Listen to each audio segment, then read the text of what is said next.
Hello everyone, welcome to Kalam's answer writing session for the day. So I've opened up a question yesterday for y'all on the liberalization of the coal sector, and there were several themes under the specific question, and we're going to evolve the introduction, body, and the conclusion format for the same. We will see how that works, but before we do that, what are the prerequisites when we write an economics based answer? Okay, so the prerequisites when you talk about resource mobilization is to talk about the different policies that we have. Like for example, this particular question has been framed in the context of mineral ordinance that has come up in recent times, ordinance 2020. I want you all to keep that in mind. So you have to talk about these policies. Once you talk about these policies, it tells the examiner about the current affairs depth that you have, about the legal knowledge that you have. That is one thing. What else do we have to talk about? The second thing you could talk about is the usage of SDGs. Coal is basically related to an important SDG in the context of climate change, in the context of resource mobilization. So what are the relevant SDGs? I want you all to write them down in your answer if possible. That is one thing you could talk about. What else do we have to talk about? Because the question is on coal, this is a question on infrastructure and industry and so on. Because the question is on coal, you shouldn't be restricting yourself to coal as such, because you have read a lot of things in relation to infrastructure and power. We understand the importance of renewable energy. So in order to balance these whole things out, we have to talk about the importance of renewable energy as well. So whenever you finish the question, you have to come out with a tone which says that look, this is all important, but we also have to boost our renewable energy, because that is really important in the long run. That is really important in the context of climate change. That is really important in the context of our commitments to the INDC targets under the Paris Agreement and so on. And this is really important even if we talk about it in terms of common sense, the push towards renewable energy. Some time ago we talked about Australian bushfires and how this has become this has evolved because of what? Because of the climate change that is occurring, this kind of difficult situation in Australia, which is a product of the Indian Ocean dipole, a positive Indian Ocean dipole by the way. So ये सब क्यों हुआ है? All this is because of climate change. Because climate change is a reality, we have to face it by putting down coal and by pushing renewable energy. So you don't lose that thread in your thought just because the question has restricted itself to coal.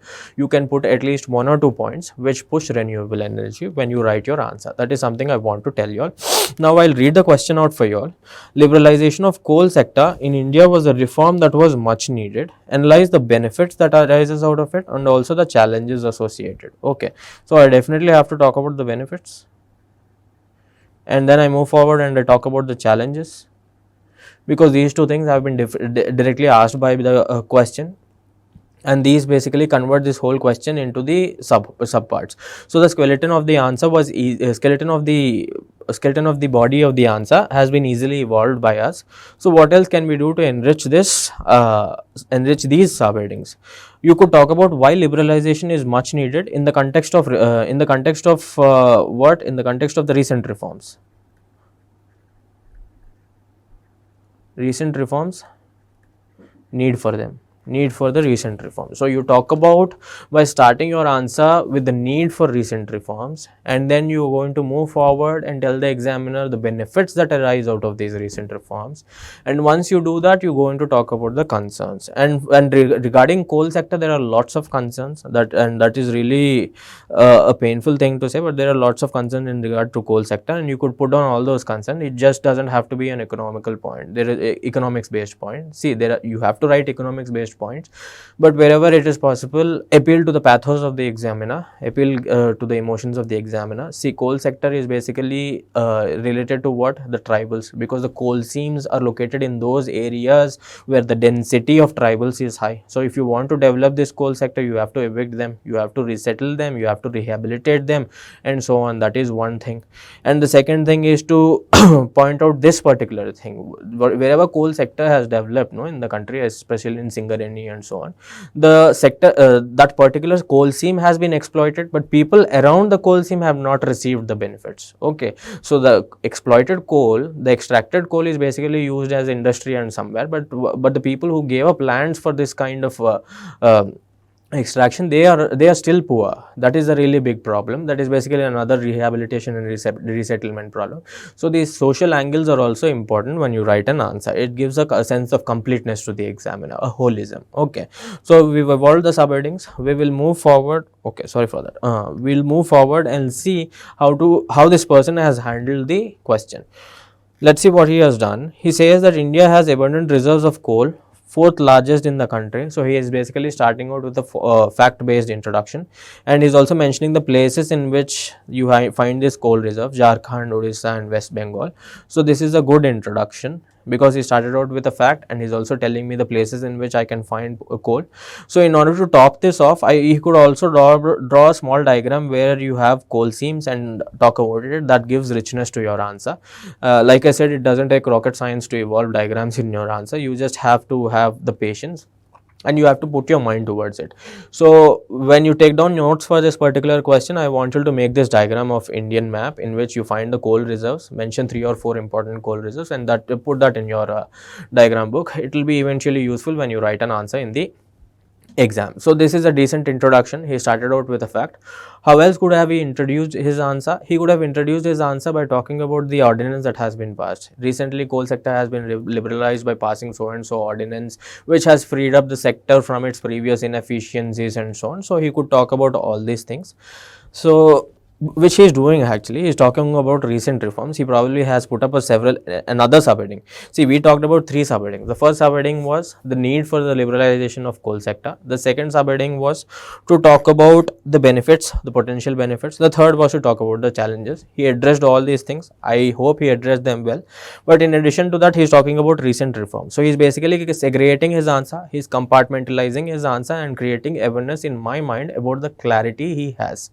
Okay, contrast this with a question that we have discussed 2 days ago, in which I was talking about how the person has merged his points under different subheadings under a single subheading. He didn't do that here. He basically elaborated his subheadings. And the next thing we're going to talk about is the proliferation of subheadings. We can't have too many subheadings either. You can't have 5 or 6 subheadings on a single 10 marker. That is utterly pointless.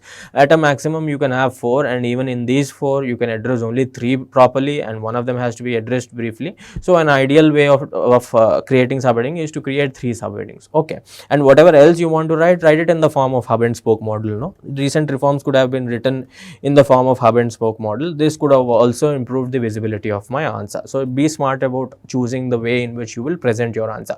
Visibility is everything. Marketing your answer. See, the answer writing is basically selling your answer to the examiner. Do it well. Okay, so he says there's mineral laws ordinance 2020 now allows anyone with finances to bid for blocks, first thing, and then they can exploit the blocks and sell to buyer of their choice. So he basically, in simple words, in layman terms, explained me what the important reforms are under the ordinance. Now he moves forward and tells us that liberalization is a much needed reform. Now he is supposed to point out all the inefficiencies that were there previously, which have led to this point. So there are certain problems which were there previously, and in the context of these problems we needed the reforms. What were these problems? Firstly, previously there were several inefficiencies which locked up the coal was not being extracted or exploited.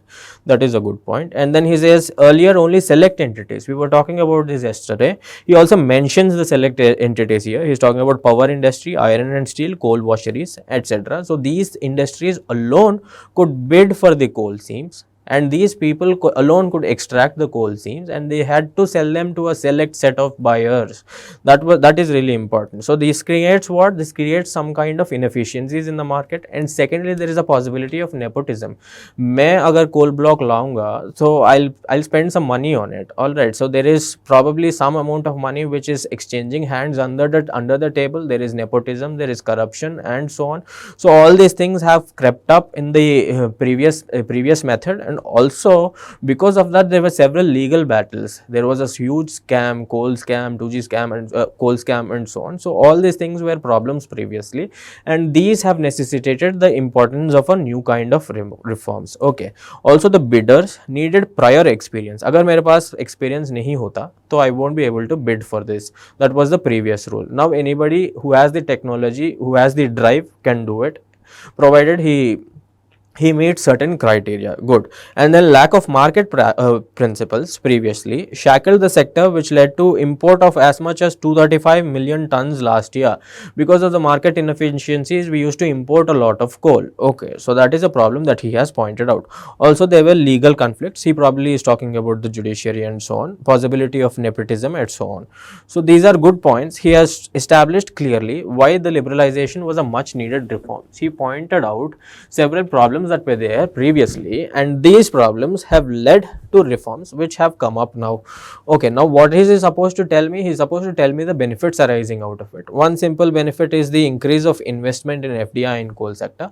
पहले बाहर से इतना पैसे नहीं आते थे और अंदर से भी investment was pretty dismal because it was no there was no surety. अगर कोल ब्लॉक आ भी जाता है मेरे पास, it could always be embroiled in a legal conflict, first thing. And secondly, I don't have the right kind of contacts to extract enough money when I sell the coal and so on. So there were several problems like this.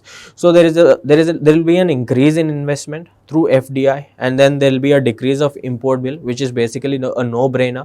If you are importing 235 million tons of coal and this is coming down, your import bill will decrease, right?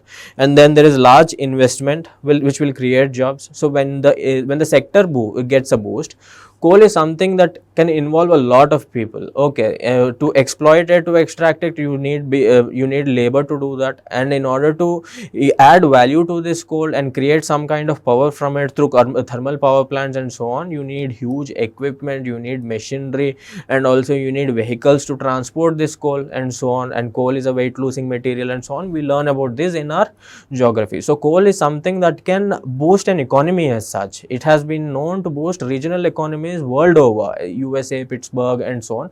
So all these things are really important. So coal sector has that power, that is true. It does not have a renewable angle, agreed, but it has its power in terms of increasing the disposable income, increasing the quality of life of people in that particular area, especially in the region. And overall it is important for the economy because of the power it can produce and so on and so forth.